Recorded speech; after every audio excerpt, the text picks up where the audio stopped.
One of the things people love about you is you speak your mind and you don't use a politician's filter. However, that is not without its downsides, in particular when it comes to women. And Celebrity Apprentice was not true. And Mark Burnett has tapes of him calling people every racist word in the world, telling women to get down on their knees. You've called women you don't like fat pigs, dogs, slobs, and disgusting animals. Your Twitter account... Only Rosie O'Donnell. Trump is fuming like never before. Live TV just became his worst nightmare. Rosie O'Donnell didn't hold back, exposing scandal after scandal that hits way too close to home. From Epstein files to MAGA's internal drama, Rosie might have struck the blow Trump can't recover from. But what did she say that sent Trump over the edge? Before we move on, I will like you to subscribe to the channel and like the video. Rosie O'Donnell has been living rent-free in Trump's head for decades, but why? Out of all his enemies, and let's be honest, the list is longer than one of his rallies, Rosie seems to strike a nerve in a way no one else can. It's not just about her being loud, opinionated, and unapologetic, though that definitely helps. No, it's deeper than that. Rosie doesn't just criticize Trump, she holds up a mirror to every part of him he wants to pretend doesn't exist.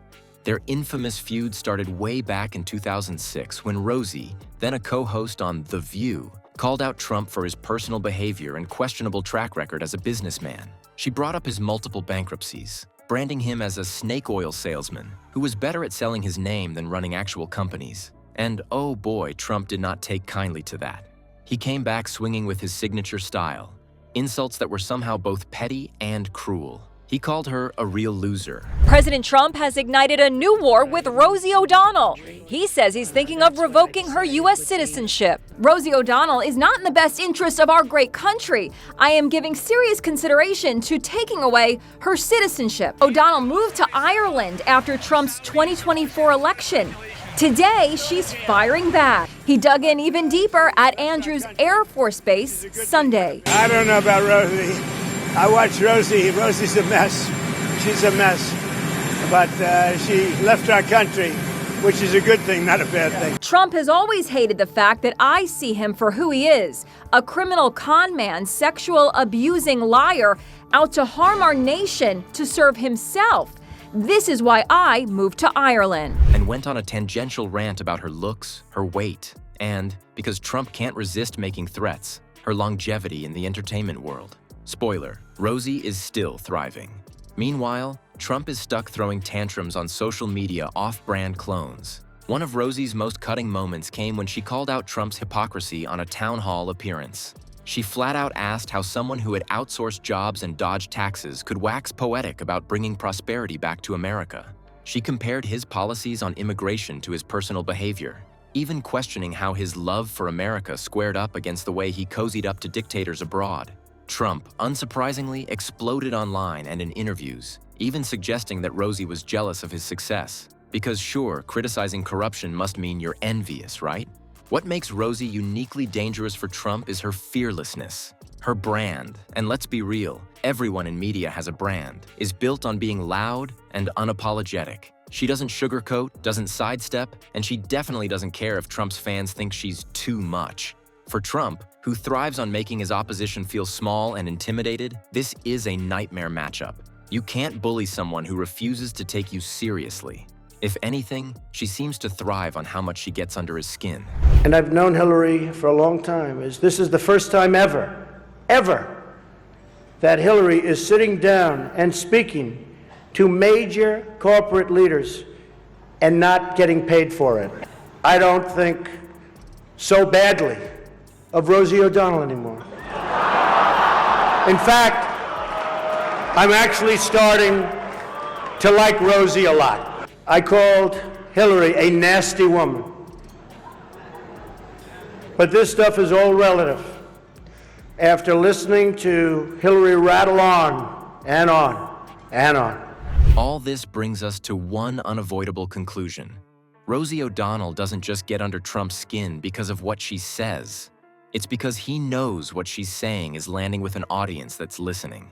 People may laugh at their over-the-top feud, but that laughter hides something much bigger.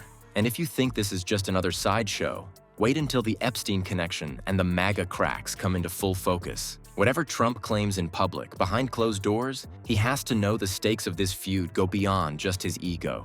Let's face it, Trump has tried his best to keep the name Jeffrey Epstein at arm's length. Sure, he's peddled his usual excuses about barely knowing the guy, despite mountains of photos and old quotes that suggest otherwise, like that infamous, "he likes 'em young" comment.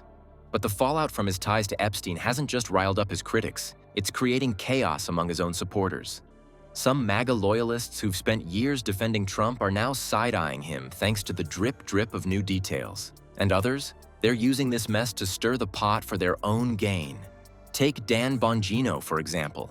Bongino, the loudmouthed podcaster who rose in MAGA circles as a professional defender of Trump, seems to have developed something of a side hustle. I know he can't do that, but the Supreme Court has given him unbridled powers, and who knows what he can and can't do. There he is, hair looping, going, everyone deserves a second chance, and I'm gonna give her a second chance. O'Donnell also went on radio in Ireland addressing his threat to yank her citizenship, even though she was born in the USA. The Trump-O'Donnell feud goes back nearly 2 decades, ever since she mocked the future president's hair on The View. Distancing himself from the parts of Trump world that make him look bad while keeping his brand of outrage alive. He's been leveraging the Epstein scandal as proof that corruption runs deep, not just in the deep state he despises, but also within Trump's own circle. But hold on, let's not get it twisted. Bongino isn't ditching Trump entirely. He's just walking a careful tightrope. By publicly criticizing how certain parts of the Epstein fallout have been handled, like Trump's connections to Ghislaine Maxwell, Bongino gets to look tough on corruption while still holding on to his loyal listeners. It's a strategy straight out of the MAGA marketing handbook. Stir up outrage, keep the donations flowing, and make sure you stay relevant. And Bongino isn't the only one complicating things for Trump. The Epstein scandal has also created friction between Trump and his allies like Pam Bondi. Once a trusted member of his inner circle, Bondi allegedly became the scapegoat for broken promises within Trump world.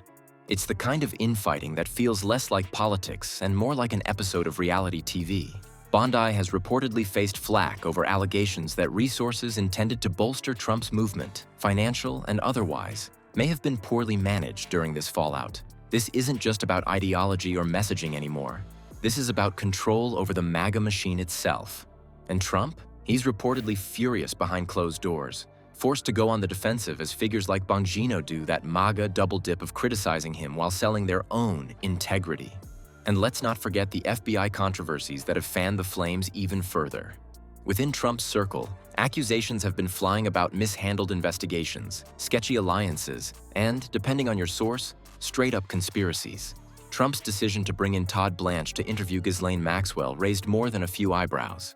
Blanche, someone who represented Trump in legal disputes, stepping up to Maxwell seemed about as impartial as a referee at a WWE match. That interview left even some hardcore Trump fans questioning if this pathway was more about PR control than actual justice.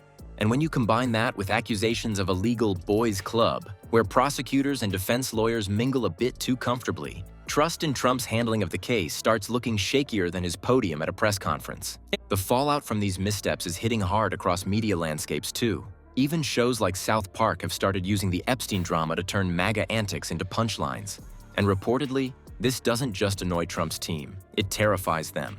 They know they're losing control of the narrative. And when people like Joe Rogan, yes, the same Joe Rogan who leans right on plenty of issues, start raising questions, it's clear that the MAGA bubble is not as unbreakable as it once seemed. But here's where it ties back to Rosie.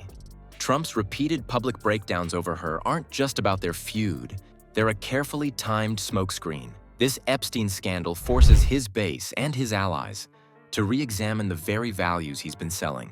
By fixating on his anger at Rosie, he's deflecting from the cracks spreading beneath the surface of his movement. The problem is, even some of his supporters are starting to notice. They're wondering, if he's this rattled by one person's comments, what bigger storms is he hiding from? So, what's next for Trump, the one-time Teflon Don now forced to dodge fallout from political scandals and personal vendettas? One thing's for sure, the Epstein revelations, combined with his crumbling MAGA unity, have dealt him a blow that no amount of distraction and tweeting can fully repair. And if you think his tantrums are bad now, just wait. It's only getting messier. Trump's feud with Rosie O'Donnell isn't just about bruised egos or headline drama, it's a spotlight on his bigger cracks. Take the Epstein scandal or even his immigration hypocrisy. While he rails against chain migration, Melania's EB-1 visa and her parents' citizenship sneak by under the radar. Rosie's jabs push these hypocrisies into the light. The next time Trump throws a tantrum, ask yourself, what's he dodging? Rosie sees through it, and maybe we should too. Behind every meltdown is a deeper problem he can't control, and that smokescreen is looking thinner by the day. Watch closely. It's all unraveling.